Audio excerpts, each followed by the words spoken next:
जहां न पहुंचे नजर वहां की है हमें खबर। अब देश विदेश की खबरों से रहिए ना बेखबर। अब आप साथ वारिश टाइम। बड़ी खबर की बात करते हैं। जनकपुरी मामले में पुलिस ने एफआईआर दर्ज की है। यह दिल्ली की बात की जा रही है। जनकपुरी थाने में ठेकेदार और दिल्ली जल बोर्ड के संबंधित अधिकारियों के खिलाफ गैर इरादतन हत्या का मामला दर्ज कर लिया गया है। लेकिन सबसे बड़ा सवाल वही है कि आखिर दिल्ली पुलिस के खिलाफ केस क्यों नहीं दर्ज किया जा रहा, जिसने पूरी रात परिवार को गुमराह किया। ऐसा परिवार का आरोप है। उन पुलिसकर्मियों के खिलाफ क्यों एक्शन नहीं लिया जा रहा, और इस हादसे में जल बोर्ड के 3 इंजीनियर सस्पेंड कर दिए गए हैं। उन पर एफआईआर भी दर्ज कर ली गई है। वहीं राहुल गांधी ने कहा कि यह हादसा नहीं है, यह हत्या है।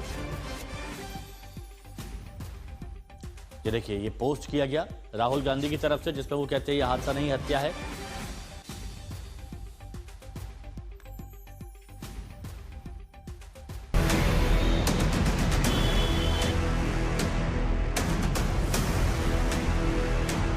आखिर किसे किसे दोष देंगे बीच सड़क पर गड्ढा खोदने वाले जल बोर्ड को, जिसमें गिरकर एक इंसान ने अपनी जान गंवा दी, या फिर देश की राजधानी के उन 7 पुलिस स्टेशनों को जिनके पास एक शख्स को ढूंढने का टाइम नहीं था, या फिर उन नेताओं को जो चुनाव के वक्त बड़े बड़े वादे करते हैं लेकिन जनता को भगवान भरोसे छोड़कर सियासी खेल में जुट जाते हैं। ये दुनिया के सबसे बड़े लोकतंत्र की राजधानी की तस्वीर है, जहां इस विशाल गड्ढे में गिरकर कमल ने अपनी जान गंवा दी। कमल रोहिणी में बैंक के एक कॉल सेंटर में काम किया करता था। ये वही सड़क थी जहां से कमल रोज अपने दफ्तर आता जाता था, लेकिन उसे नहीं पता था कि एक दिन जल बोर्ड वाले बिना बैरिकेडिंग के इतना बड़ा गड्ढा खोदकर चले जाएंगे कि ये उसका आखिरी सफर बन जाएगा। घर वालों से 10 मिनट में घर पहुंचने की बात करने वाला कमल फिर कभी घर नहीं पहुंच सका, और ये कॉल उसकी आखिरी कॉल थी। जनकपुरी में इस गड्ढे में एक बाइक सवार की देर रात गिरने से मौत हुई।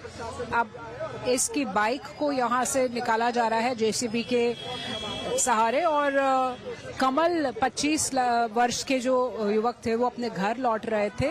देर रात बाइक के साथ वो इस गड्ढे में गिरे। एक गड्ढा जो जल बोर्ड के काम के लिए यहाँ पर खोदा गया था। पिछले 8 महीने से यहाँ के लोग बताया जा रहा है कि ये खुदा हुआ था, और इस गड्ढे में गिरने से उनकी मौत हुई है। अब इस बाइक को यहाँ निकाला जा रहा है। देर रात जब वो घर नहीं पहुंचे तो उनके घर वालों ने कई पुलिस थानों में जाकर कंप्लेन की, लेकिन पुलिस उनको नहीं प्लेस कर पाई। सुबह एक पीसीआर कॉल के बाद यहाँ देखा गया कि कमल और उनकी बाइक यहाँ पर है। उनको अस्पताल ले जाया गया, जहाँ पर अस्पताल में उन्हें मृत घोषित किया गया। जनकपुरी में जल बोर्ड के इस गड्ढे ने कमल की जिंदगी छीन ली। बाइक के साथ कमल गड्ढे में गिरा और तड़प तड़प कर खत्म हो गया।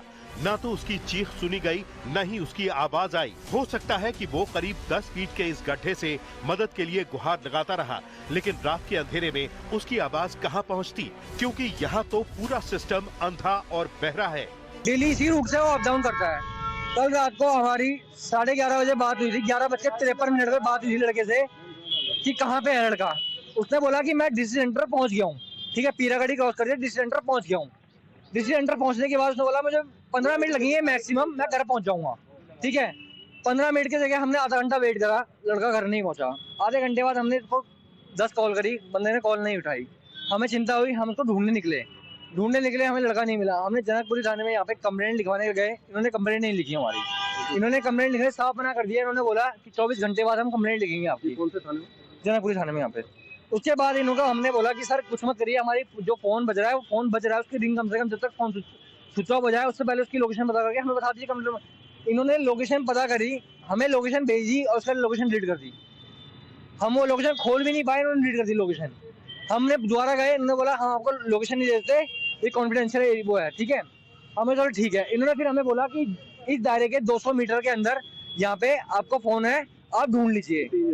इस दायरे के यहाँ पे पार्क के अंदर बताया इन्होंने। फिर उन्होंने अपने 2 कर्मचारी भेजे हमारे साथ, उन्होंने पार्क ढूंढवाया, पार्क में कुछ नहीं था। पार्क में होता कहाँ से, लड़का तो यहाँ पड़ा था। ठीक है, इनको हमने बोला सर आपको जब इतना पता है 200 मीटर के दायरे में, तो आप हमारे साथ लड़का ढूंढ सकते हो ना 2 मिनट के लिए। जहाँ 2 बजे वहाँ 4 लड़के भेज देते अपने, हम 7 तो लड़के थे ही ढूंढ रहे हैं इनको।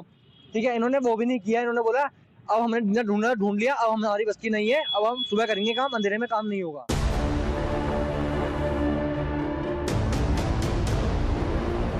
ये देश की राजधानी की पुलिस है जो खुद परिवार को कहती है कि वो अपने परिजन की तलाश करे। ये देश की राजधानी की पुलिस है जो कहती है कि 200 मीटर की रेंज में है, खुद ढूंढ लो।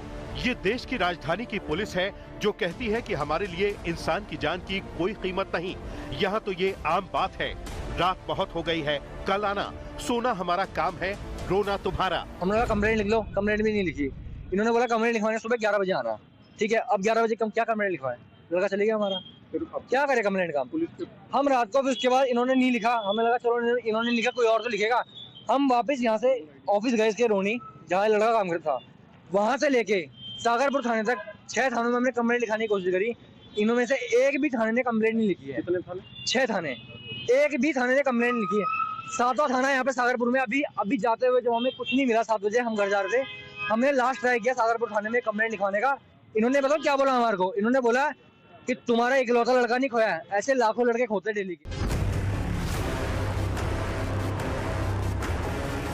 अब इसे क्या कहें, हादसा या हत्या? सिस्टम के हाथों हत्या।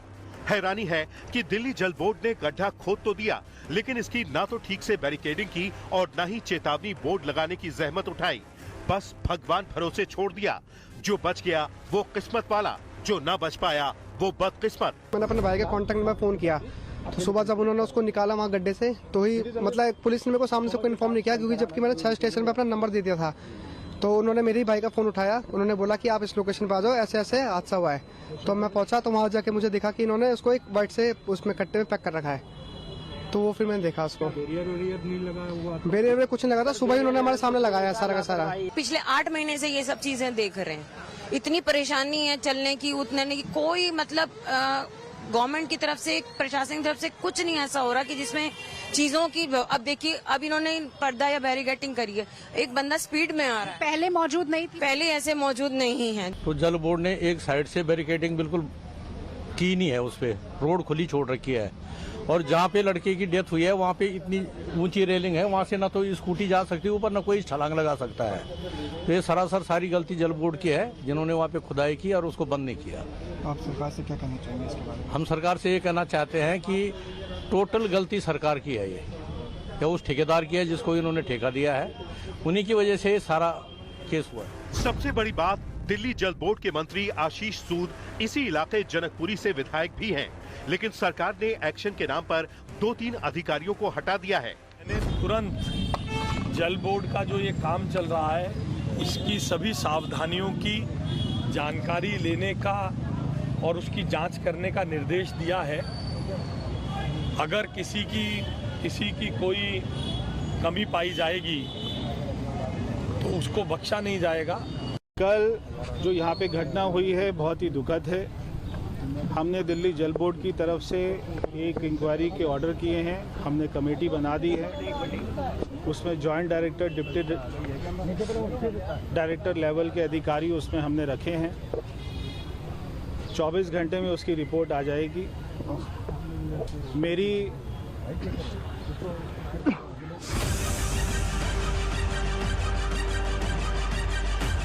मंत्री जी बता रहे हैं कि एक्शन की खानापूर्ति हमने कर दी है, हमने पल्ला झाड़ने का इंतजाम कर लिया है। अरे कोई पूछे कि क्या इस एक्शन के बाद ये थम जाएगा?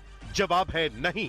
अधिकारियों को भी पता है कि इस तरह की खानापूर्ति नहीं तो उनके हौसले बुलंद कर रखे हैं। सब प्रशासन गलती है, दिल्ली जल बोर्ड की करती है। कल तक परसों वहाँ पे गड्ढा नहीं था। सामने देखिए कैमरे में।